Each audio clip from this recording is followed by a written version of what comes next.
Hey everyone, welcome back to the Triad Chord Scale series, and here I'm going to show you how to do the first inversion triad chord scale on the 2, 3, 4 strings. So we're using our B, our G, and our D strings, and we're learning the first inversion triad chord scale in the key of F. We've been doing a lot of them in G. We're going to do this one in F because, well, for some reason a lot of riffs get played in the key of F with this scale. Don't know why, just handy. It's easy to transpose it, you'll see.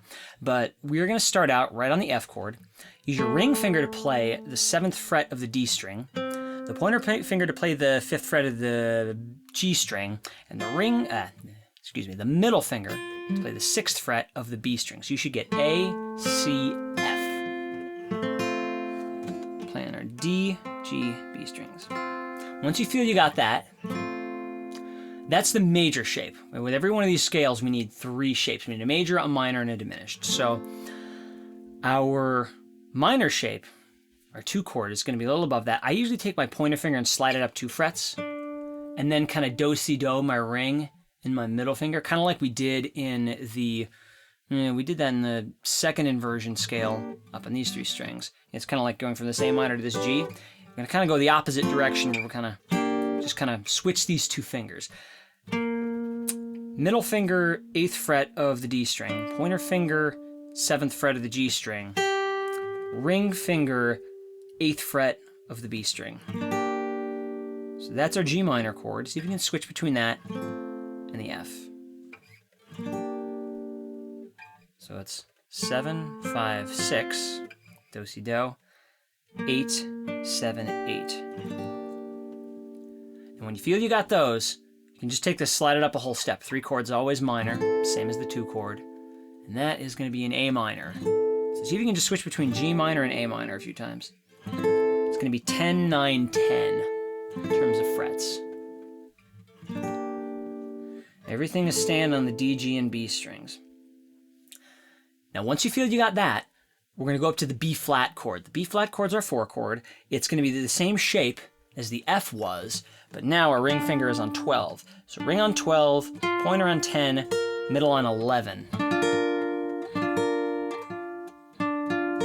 D, F, B flat.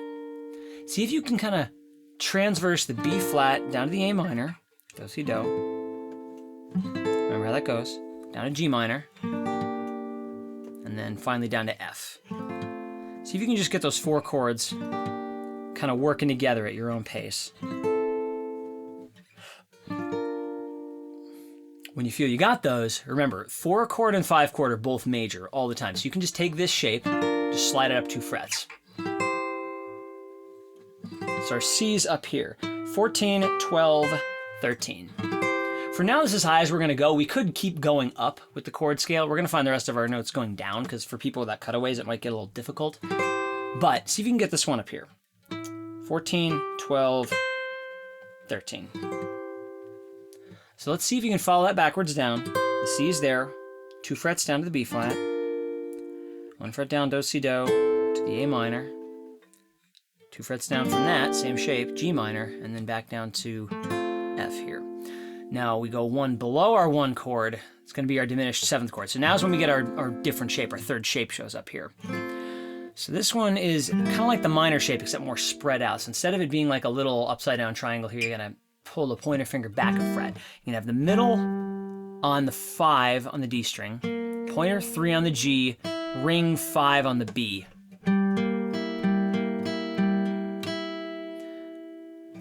It's going to be G, B flat, E as the notes.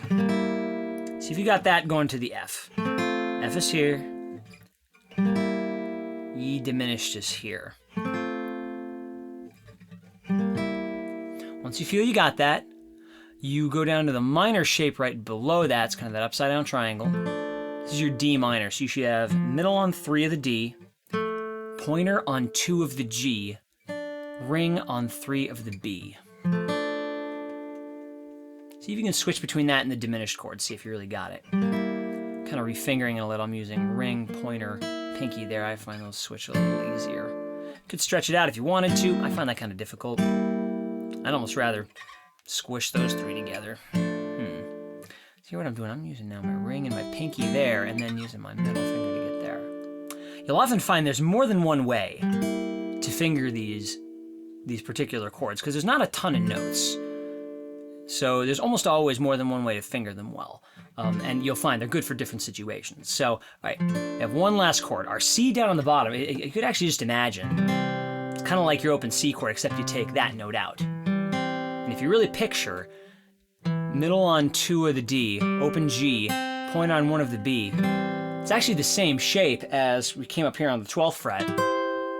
Same as up here. C down here, C up here. So that is the whole octave. That's the whole shape.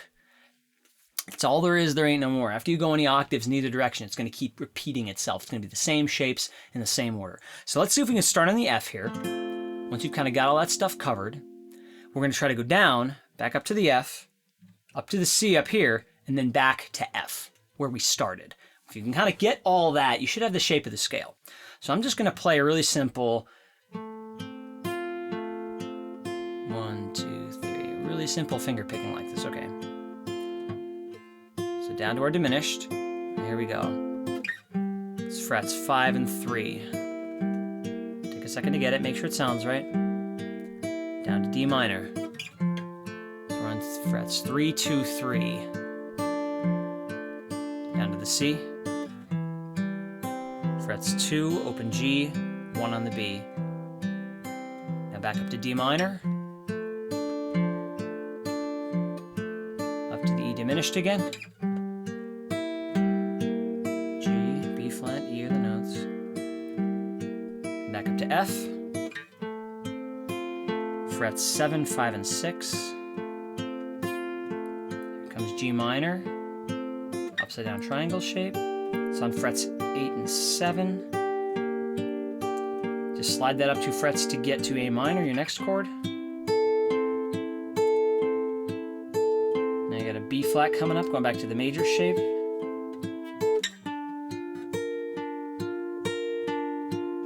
Should be on kind of between frets 10 and 12. And you just slide this up 2 frets for the C. And you're going to take that, slide it back 2 frets for the B flat again. Switch to the minor shape for the A minor. Slide that down 2 frets for G minor. And we're getting down to our last F. I encourage you to go over that as many times as you need to feel like you really have the shape of it, but also as soon as you can, go find some music that uses this. I have a ton of lessons in this series on licks that come right out of these chord scales. I'll give you an idea of how to put these into action musically, and then I'd say go screw with them. Go make up your own stuff. Go see what you come up with. They're very flexible. They lead to a lot of cool things musically. Yeah, like I said, I hope they change your musical life as much as they changed mine. Thanks for watching. Catch you later.